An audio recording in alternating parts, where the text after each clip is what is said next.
लगभग 74,000 साल पहले इंडोनेशिया के सुमात्रा आइलैंड के घने जंगल में होमो इरेक्टस के छोटे छोटे ग्रुप आज भी जिंदा थे।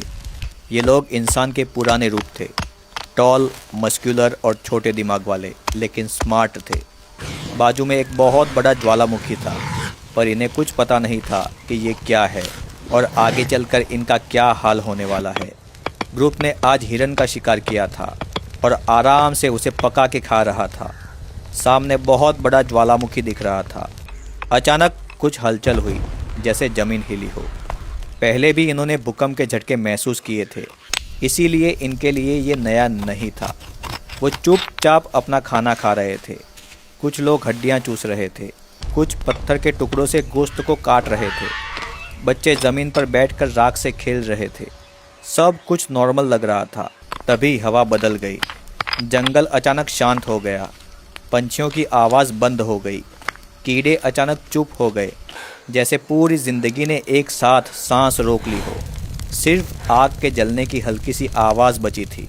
फिर दूर से एक आवाज़ आई, जैसे कोई बहुत बड़ा जानवर गरज रहा हो, जैसे पहाड़ के अंदर कुछ घूम रहा हो। ज़मीन फिर से हिली, पर इस बार ज़्यादा ज़ोर से। एक होमो इरेक्टस के हाथ में से मांस का टुकड़ा आग में गिर गया। उसने सर उठाया और ज्वालामुखी की तरफ देखा। ज्वालामुखी से काला धुआं निकल रहा था। पहले भी ऐसा हुआ था, पर कुछ ज़्यादा खतरा नहीं होता था, तो सब इसे नॉर्मल समझ रहे थे। पर इस बार ये धुआं रुका नहीं। धुआं घना होता गया, काला, मोटा, आसमान में फैलता हुआ। सूरज, जो अभी चमक रहा था, धीरे धीरे इस धुएं के कारण फीका पड़ने लगा। रोशनी पीली सी हो गई, जैसे शाम बिना वक्त के आ रही हो। और फिर बूम! इतनी जोर की आवाज़ कि जंगल का सीना फट गया। आसपास के जानवरों के कान फट गए। ये धमाका हिरोशिमा एटम बॉम्ब से हज़ारों नहीं, लाखों गुना ज़्यादा बड़ा था। इस ज्वालामुखी का मुंह खुल चुका था। आग और पत्थर आसमान में उछले। लाल लाल टुकड़े 40 से 50 किलोमीटर ऊपर तक गए, सीधे स्ट्रेटोस्फीयर में। फिर वो बरसने लगे, पहले दूर पहाड़ों पर और फिर हवा के साथ इंसानों के कैंप पर। गरज रुकी नहीं, लगातार घूमती हुई आवाज़, जैसे पहाड़ एक दूसरे से टकरा रहे हो।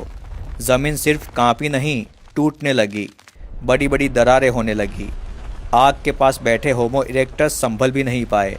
उनके पैरों के नीचे ज़मीन अलग होने लगी। सारे जानवर भाग रहे थे। कुछ ज़मीन फटने से ज़मीन के अंदर गिर गए। कुछ जानवर और होमो इरेक्टस पर बड़े बड़े पत्थर बरसने लगे, जिसके कारण सब मरने लगे। बच्चे चीख रहे थे, लेकिन उनकी आवाज़ गरज में दब गई थी। और तब ज्वालामुखी ने एक साथ लाखों टन जलता हुआ जहरीला गैस, राख और पत्थर हवा में उछाल दिए। एक आग का बादल हवा से तेज सीधा जंगल की तरफ फैला। जो लोग पास थे, उनके पास भागने का भी वक्त नहीं था। गर्म राख ने फेफड़ों को जला दिया था। जहरीली गैस ने सांस छीन ली थी।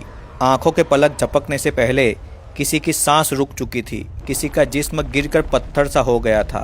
किसी का गला चीखते चीखते जम गया था। जानवर भागते भागते जलने लगे।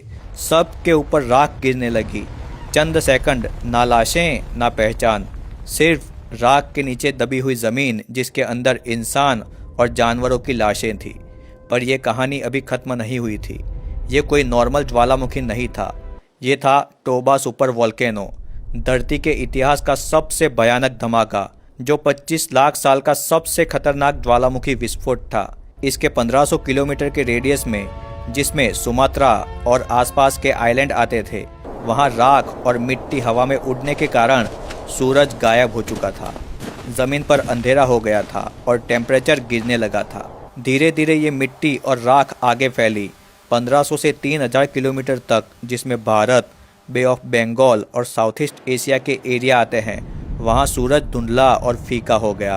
और 3000 से 6000 किलोमीटर के रेडियस में, जिसमें अफ्रीका, मिडल ईस्ट आते हैं, वहाँ भी ये मिट्टी और राख पहुँच गई। यहाँ सूरज दिखता था, पर रोशनी कम हो गई थी। अब इतने बड़े इलाके में सूरज की रोशनी धरती तक नहीं पहुँच पा रही थी, जिसके कारण ठंड शुरू हो गई थी। टेम्परेचर गिरने लगा। पेड़ पौधों को सूरज की रोशनी चाहिए, जो अब नहीं मिल रही थी। दिन बीतते गए, पर सूरज की रोशनी अब तक जमीन पर नहीं आ रही थी। पेड़ पत्ते झड़ने लगे, फल उगना बंद हो गए। वेजिटेरियन जानवर भूखे मरने लगे। नॉन वेजिटेरियन जानवर शिकार ना मिलने के कारण मरने लगे। ज्वालामुखी के आसपास के होमो इरेक्टस मर चुके थे। वहां कुछ भी जिंदा नहीं बचा था। जंगल जलकर राख बन चुका था। जानवर, पेड़, इंसान सब खत्म। पर हजारों किलोमीटर दूर, जहां धरती सीधी आग से नहीं जली थी, वहां जिंदगी बस एक पतली सी डोर पर लटकी हुई थी। ये होमो सेपियंस इंडिया के एक समुद्री किनारे पर रहते थे। उन्होंने धमाका सुना नहीं था, पर जब आसमान बदला तब उन्हें पता चला कुछ बहुत गलत हो चुका है। पहले साल में जब सूरज पहली बार कमज़ोर पड़ रहा था, तब सुबह होती थी पर रोशनी अधूरी होती। सूरज दिखता था पर उसकी गर्मी नहीं मिलती थी। आसमान हमेशा धुंधला रहता था। पहले लोगों ने सोचा कि ये कुछ दिनों का ही है, पर दिन हफ्तों में बदल गए और हफ्ते महीनों में। नदियों का पानी धीरे धीरे जहरीला होने लगा था, क्योंकि हवा से राख पानी में मिल रही थी। लोगों ने पहले ये कीचड़ जैसा पानी पिया। उसी दिन लोगों के पेट में दर्द शुरू हो गया। दूसरे दिन तय हुआ, बिना गर्म किए पानी कोई नहीं पिएगा। सुबह सुबह लोग पानी इकट्ठा करते और राख नीचे बैठने का वेट करते और साफ पानी को अलग किया जाता। फिर उसे मिट्टी के बर्तन जैसी चीज़ में उबाला जाता। कई बार 2 से 3 इंसान पूरा दिन सिर्फ पानी साफ करने में लगे रहते थे। इसीलिए एक नियम बना, आग के बिना पानी बिल्कुल नहीं पीना। आग अब सबसे कीमती चीज़ थी। दूसरा साल जब जंगल चुप हो गया था, पेड़ खड़े थे पर जिंदा नहीं थे। पत्ते आना बंद हो गए थे। फल उगना बंद हो चुके थे। घास पीली पड़ चुकी थी। वेजिटेरियन जानवर भूख के कारण मर चुके थे। उनके पीछे शिकारी जानवर भी गायब हो गए थे। शिकार खत्म। लोग समुद्र पर ज़्यादा निर्भर हो गए थे। मछलियाँ, शेलफिश, कीचड़ में मिलने वाले छोटे जीव जो पहले मेन खाना नहीं थे, अब जिंदगी बन गए थे। पर मछलियाँ भी इस जहरीले पानी के कारण मरने लगी थी। हर दिन खाना कम होता गया था। पेट कभी पूरा नहीं पड़ता। तीसरे साल लोग बदलने लगे। बात करना कम हो गया था। सबकी हंसी रुक सी गई थी। बच्चे भी चुप रहना सीख चुके थे। कपड़े और खाल हमेशा पहने रहते, क्योंकि ठंड बढ़ती जा रही थी। रातें लंबी लगती थी। नींद हल्की हो गई। इस साल सबसे ज़्यादा इंसान मरे, भूख से, बीमारी से और ठंड से। पर जो बचे, उन्होंने ये सीख लिया था कि कम खाना है, कम चलना है और कम गलती करना है। चौथे और 5वें साल सिर्फ आदत बची। जिंदगी अब स्ट्रगल नहीं थी, अब आदत बन चुकी थी। लोग सुबह उठते और बिना सवाल के काम शुरू कर देते। पानी लाना, आग संभालना, समुंदर से खाना ढूंढना। किसी को कोई उम्मीद नहीं थी, बस दिन निकालने थे। ये सब कब खत्म होगा किसी को पता नहीं था। आसमान अब भी साफ नहीं था। ऐसे ही महीने निकलते गए और 8वें साल पहली बार बदलाव आया। एक दिन किसी ने देखा, घास फिर से हरी होने लगी थी।